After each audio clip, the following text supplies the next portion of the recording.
Assalamualaikum warahmatullahi wabarakatuh. Perkenalkan, nama saya Yayu Liansyah. Saya guru akuntansi dan keuangan lembaga di SMK Negeri 1 Raja Desa, Kabupaten Ciamis, Provinsi Jawa Barat. Saya mahasiswa PPG dalam jabatan kategori 1 gelombang 2 tahun 2022 di LPTK Universitas Negeri Surabaya dengan nomor ujian 2023210777 dan nomor induk mahasiswa 22001392385710. Saya akan melaksanakan praktik pembelajaran dalam rangka uji kinerja dengan materi persediaan menggunakan model pembelajaran problem based learning. Selamat menyaksikan. Terima kasih. Assalamualaikum. Waalaikumsalam.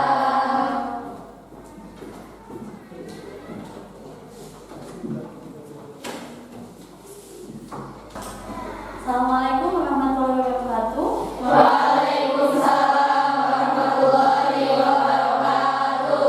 Selamat pagi anak-anak. Pagi. Bagaimana kabarnya hari ini?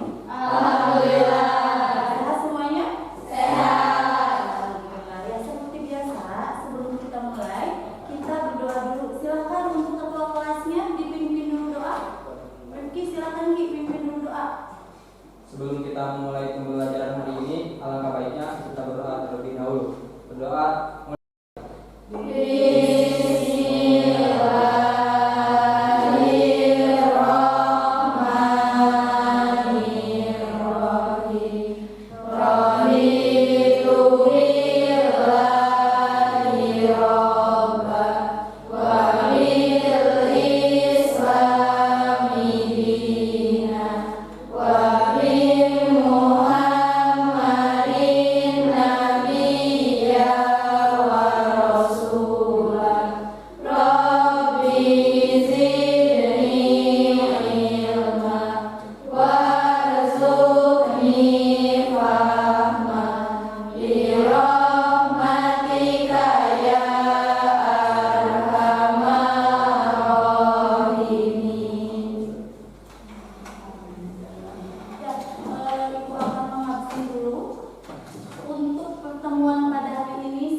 Untuk hari ini Bu hadir semua.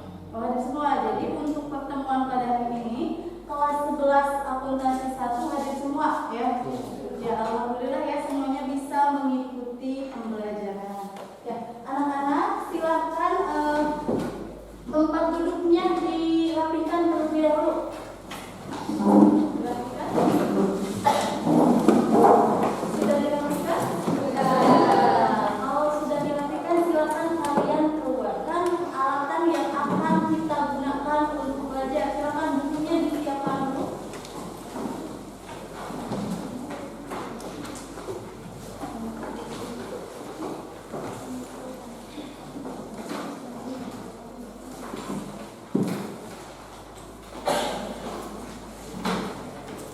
Sudah semuanya sudah disiapkan?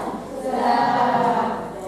Ya, ya anak-anak, sebelum kita mengikuti pembelajaran, kita akan melakukan ice breaking terlebih dahulu ya. Jadi ini untuk melatih konsentrasi kalian. Jadi kalian itu fokus kepada apa yang ibu bicarakan, bukan kepada gerak tangan ibu. Jadi gini, kalau ibu bilang ini 1, yang ini 2, kalau ini 3. Jadi walaupun tangan ibu begini, kalau misalkan ibu bilang ini, jawaban kalian tetap 1. Kita coba ya.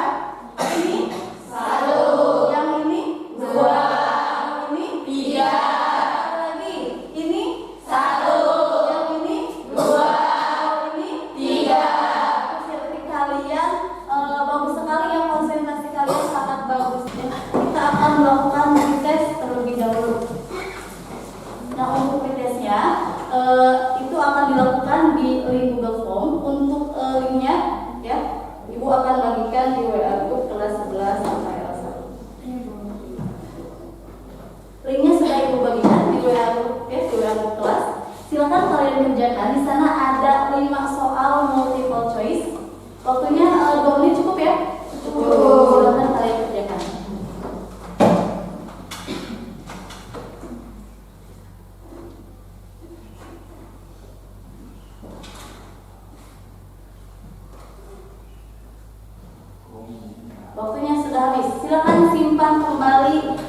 handphone kalian. Sekali. Ya, anak-anak masih ingat minggu kemarin kita membahas materi apa? Kartu utang. Jadi minggu kemarin kita membahas materi kartu utang. Ada yang masih ingat apa itu kartu? Di mana minggu kemarin Ibu sudah mengkomunikasikan kepada kalian kalau minggu ini kita akan membahas materi persediaan. Apakah di rumah ini ada yang sudah membaca atau mempelajari materi persediaan? Sudah? Saya kalau ada yang sudah mempelajari, Ibu ingin bertanya, menurut pendapat kalian apa yang dimaksud dengan persediaan? Ada yang ingin jawab? Oke, silakan sih jawab. Persediaan merupakan barang-barang yang dimiliki oleh suatu perusahaan Ya. yang diperoleh dari hasil pembelian Ya. atau dari hasil produksi sendiri yang nantinya akan dijual kepada konsumen. Iya, betul sekali. Tepuk tangan dong buat berarti sudah mempelajari ya di rumahnya. Kemudian di sini jenis perusahaan itu kan ada 3 macam ya. Nah anak-anak untuk hari ini model pembelajaran yang Ibu gunakan menggunakan model pembelajaran problem-based learning. Untuk tujuan pembelajarannya ada 4. Yang pertama, setelah mempelajari materi persediaan, peserta didik dapat menguraikan pengertian persediaan dengan tepat dan benar. Yang kedua, peserta didik dapat menelaah klasifikasi persediaan dengan tepat dan benar. Yang ketiga, peserta didik dapat menganalisis prosedur pencatatan persediaan dengan tepat dan benar. Yang keempat, peserta didik dapat melakukan pencatatan persediaan dengan tepat dan benar. Itu tujuan pembelajaran pada pertemuan hari ini ya.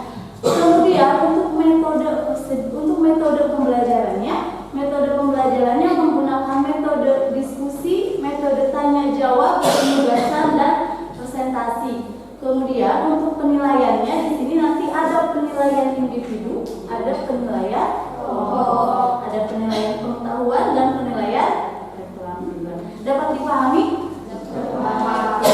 Alhamdulillah ya. Nah selanjutnya anak-anak di sini Ibu memiliki satu video, di mana video ini adalah video pembelajaran mengenai materi persediaan ya. Jadi silakan dari video ini silakan kalian amati ya, kalian pelajari. Kemudian kalau ada materi dari video ini yang tidak kalian pahami, silakan kalian catat, nanti bisa kalian tanyakan ya.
kalian amati dari video tersebut, sudah materi mengenai persediaan sudah kalian pahami?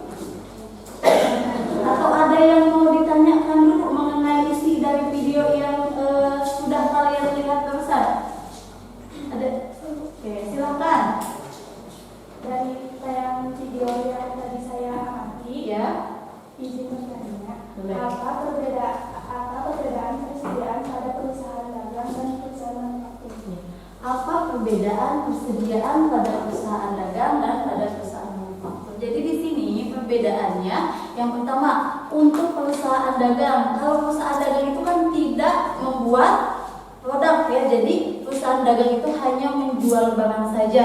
Jadi di sini untuk persediaannya hanya sebatas barang yang tersedia untuk dijual. Nah, kalau untuk perusahaan manufaktur persediaannya di sini ada 3 macam. Yang pertama persediaan bahan baku, yang kedua persediaan setengah jadi, yang ketiga persediaan barang jadi. Kalau di perusahaan dagang hanya satu, yaitu barang yang tersedia untuk dijual. Kalau di perusahaan manufaktur di sini persediaan itu ada 3. Yang pertama persediaan bahan baku, yang kedua persediaan barang setengah jadi, yang ketiga persediaan barang jadi. Bagaimana nih? Sudah bisa dipahami? Selanjutnya ada yang mau ditanyakan lagi? Silahkan. Dari tayangan video yang tadi saya amati, Ya. izin bertanya bagaimana perbedaan pencatatan persediaan dengan sistem pencatatan periodik dan perpetual. Bagaimana perbedaan sistem pencatatan periodik dan perpetual? Ya, jadi di sini untuk perbedaan pencatatannya, yang pertama pada sistem periodik atau fisik, di mana kalau ada transaksi pembelian, ya pembelian tunai misalkan, jadi akun yang ada di debitnya itu adalah pembelian, yang ada di kreditnya itu adalah kas. Kalau menggunakan sistem perpetual, nama akunnya itu adalah persediaan barang dagangan, dan yang di kreditnya itu adalah kas. Jadi kalau ada transaksi pembelian, kalau di sistem periodik namanya itu adalah pembelian, yang di debit kalau di perpetual itu adalah persediaan barang dagangan. Nah, apabila ada transaksi penjualan tunai, misalkan kalau di sistem periodik di debitnya itu adalah kas, di kreditnya itu adalah penjualan. Itu kalau sistem periodik. Kalau sistem perpetual, yang di debitnya itu adalah kas, yang di kreditnya itu adalah penjualan. Kemudian ada tambahan akun lagi, yang di debitnya itu adalah HPP atau harga pokok penjualan, dan yang di kreditnya itu adalah persediaan barang dagangan. Jadi apabila ada transaksi penjualan, kalau di sistem periodik hanya ada 2 akun, kalau di perpetual mah ada 4 akun. Seperti itu, bisa dipahami? Bisa dipahami. Ada lagi yang mau ditanyakan anak-anak? Sudah. Kalau tidak, untuk Rizky, tolong dibagikan LKPD sama nilainya.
Silakan jelaskan ya. Diketahui transaksi pada penipuannya pada bulan Mei 2020. Pada tanggal 6 Mei, dibeli barang secara kredit dari PT Amanah seharga 30 juta. Dicatat pada jurnal umum sistem kredit, didebit pembelian senilai 30 juta rupiah, utang dagang di kredit senilai 30 juta rupiah. Sedangkan pada jurnal umum sistem perpetual, dicatat persediaan barang didebit senilai 30 juta rupiah, utang dagang di kredit 30 juta rupiah. Pada tanggal 7 Mei, dikembalikan 60 unit barang karena rusak kepada PT Amanah seharga 4.500.000 rupiah. Dicatat, utang dagang didebit 4.500.000 rupiah, yaitu penjualan di kredit 4.500.000 rupiah. Pada jurnal umum sistem perpetual, dicatat utang dagang didebit 4.500.000 rupiah, persediaan di kredit senilai 4.500.000 rupiah. Pada tanggal 12 Mei, dijual barang 100 unit kepada Ibu Anita dengan harga 10 juta rupiah secara kredit dengan harga pokok penjualan barang per unit 75.000 rupiah. Dicatat pada jurnal umum sistem periodik, utang dagang debit senilai 10 juta rupiah, penjualan di kredit 10 juta rupiah. Pada sistem perpetual, utang dagang debit 10 juta rupiah, penjualan di kredit 10 juta rupiah. Diikuti dengan harga pokok penjualan di debit senilai 7.500.000 rupiah, persediaan di kredit 7.500.000 rupiah. Pada tanggal 14, Ibu Anita mengembalikan 15 barang yang dibelinya ke perusahaan karena rusak seharga 1.500.000 rupiah. Dicatat pada jurnal umum sistem periodik, total penjualan di debit senilai 1.500.000 rupiah, utang dagang di kredit 1.500.000 rupiah. Pada jurnal umum sistem perpetual, rekor penjualan di debit senilai 1.500.000 rupiah, utang dagang di kredit 1.500.000 rupiah, persediaan barang dagangan di debit 1.125.000 rupiah, harga pokok penjualan di kredit 1.125.000 rupiah. Silakan dulu. Tepuk tangan untuk Kak. Jawaban Bila dengan jawaban kalian sama tidak? Sama. Oke, kalau sama. Anak-anak, sekarang kita belajar berkelompok ya. Nah, untuk kelompoknya nanti akan dibuka lagi. Di sini ada 4 kelompok ya. Untuk anggota kelompoknya Ibu yang akan pilih sendiri. Jadi setelah nanti Ibu memilih kelompoknya, jadi kalian langsung duduk dengan kelompoknya masing-masing ya. Ingatkan ya, kelompok 1 anggotanya Sri, Dila, Vina, Lia, Reni, sama Rini Wulan. Untuk kelompok 2 dengan kelompoknya masing-masing.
Untuk kelompok 1 ini soalnya, kelompok 2 ini soalnya, kelompok 3, untuk kelompok 4. Jadi nanti hasil dari diskusi kalian nanti kalian presentasikan. Boleh anggota dari kelompoknya masing-masing ada 2 yang sampai ke depan ya untuk mempresentasikan hasil dari pengerjaan soal tersebut. Bisa dipahami? Bisa. Ada yang mau ditanyakan sebelum mengerjakan? Ya. Instruksi ini sudah jelas ya? Ya. Silakan mulai.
harga Rp3.500.000 dan juga rekening pembelian di kredit Rp3.500.000.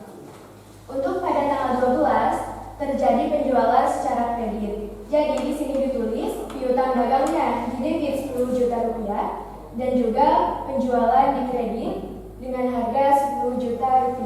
Nah, untuk tanggal 14 terjadi retur penjualan. Di sini ditulis retur penjualan di debit dengan harga Rp1 juta dan juga piutang dagang di kredit Rp1 juta. Kasih tepuk tangan dulu.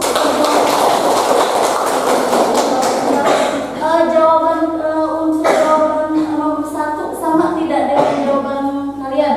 Sama. Ya, jadi untuk soal nomor 1 jawabannya betul ya. Jadi tanggal 1 pembelian di debit, utang dagang di kredit, tanggal 2 utang dagang di debit, pembelian di kredit, tanggal 12 utang dagang di debit dan penjualan di kredit, tanggal 14 retur penjualan Rp1 juta di debit dan piutang dagang di kredit Rp1 juta ya. Silakan dulu Mem. Terima kasih. Untuk kelompok 2 mau siapa yang ke depan? Anissa. Sama siapa lagi? Silakan maju ke depan.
Soalnya susah tidak?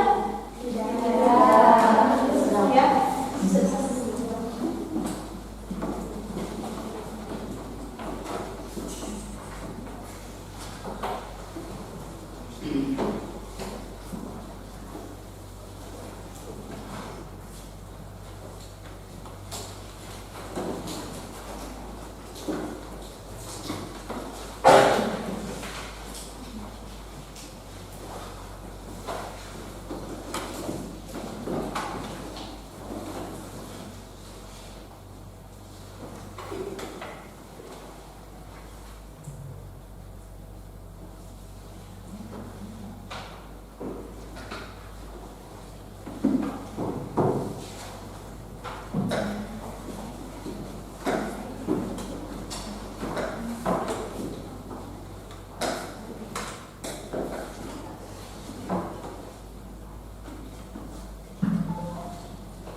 persediaan di debit sebesar 30 juta, utang dagang di kredit sebesar 30 juta. Pada tanggal 3 Maret, dikembalikan 40 unit barang karena tidak sesuai pesanan pada PT Indah Jaya seharga 3 juta rupiah. Ditulis utang dagang di debit sebesar 3 juta rupiah dan persediaan di kredit sebesar 3 juta rupiah. Pada tanggal 15 Maret, dijual barang 100 unit kepada Tuan Bagas sebesar 10 juta rupiah secara kredit dengan harga pokok penjualan Rp75.000 per barang. Dicatat piutang dagang di debit sebesar 10 juta rupiah, penjualan di kredit sebesar 10 juta rupiah. Lalu harga pokok penjualan di debit sebesar Rp7.500.000 dan persediaan di kredit sebesar Rp7.500.000.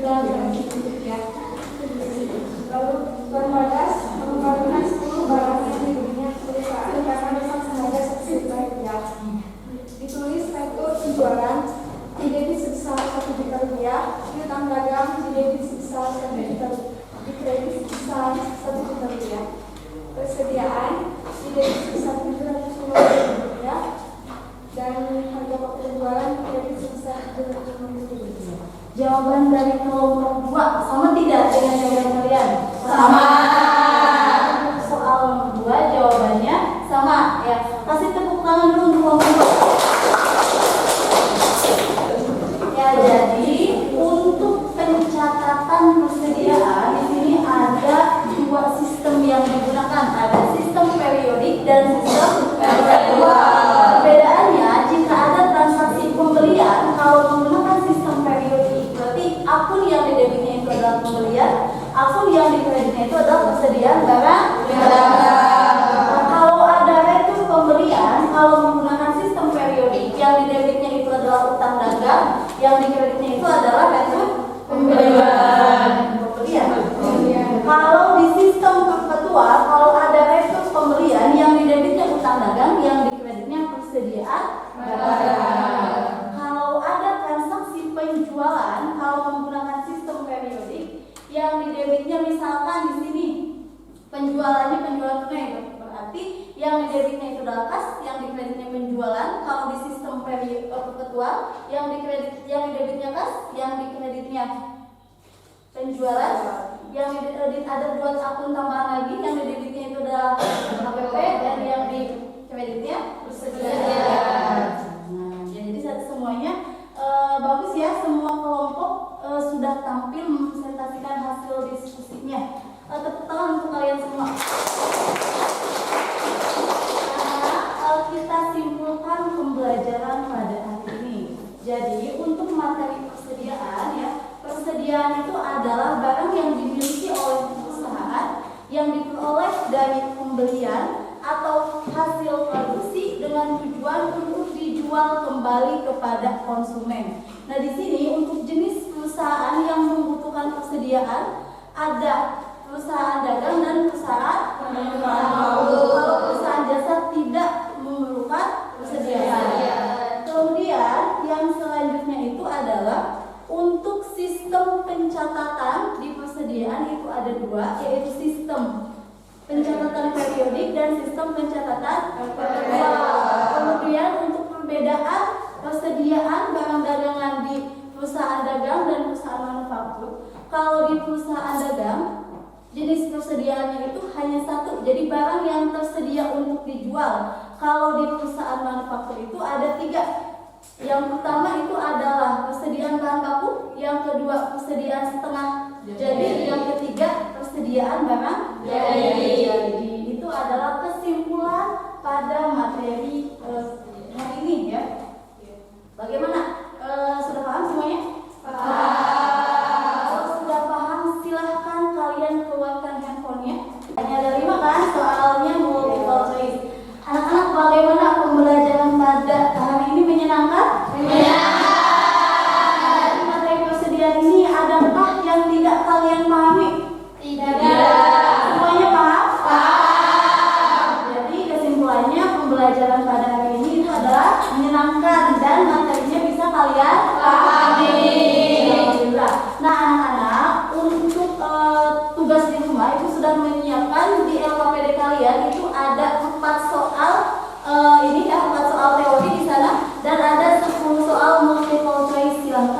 kalian kerjakan di rumah. Untuk minggu depan kita akan bahas sama-sama ya. Ada di LKPD-nya, silakan buka saja. Ada 4 soal teori dan 10 soal multiple choice. Nah, untuk minggu depan materi yang akan kita bahas itu ada masih tentang persediaan. Hanya kita akan membahas metode persediaan. Nah, metodenya ada metode FIFO, LIFO, dan EPW. Silakan kalian mempelajari metode persediaan ya untuk materi minggu depan.